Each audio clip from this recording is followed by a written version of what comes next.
But ஆனால் 3 பேருக்காக இந்த மேடையில் வர வேண்டியிருந்துச்சு. ஒன்று வந்து நான் ஒரு படம் ஒர்க் பண்ணேன் அகரம் சாரோட. He never behaved as a producer. He behaved as my father actually.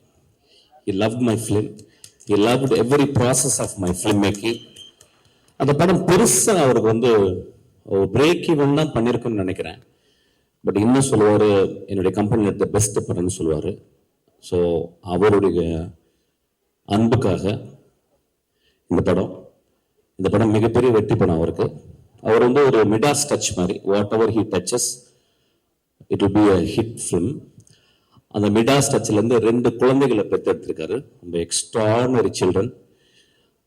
எனக்கு தெரிஞ்ச இந்த ஏஜில் இந்த 2 குழந்தைங்க ஒர்க் பண்ணுற மாதிரி கிட்டத்தட்ட everyday they come to the spot வந்து பார்த்து ஒரு 8 hours உட்காந்து என்ன நடக்குதுன்றதை தெரிஞ்சுக்கிட்டு the support they gave for the encouragement to the Ashwath எல்லாருக்குமே ஃபென்டாபிளஸ். அந்த 2 குழந்தைகளுக்கும் இந்த வாழ்த்துக்கள்.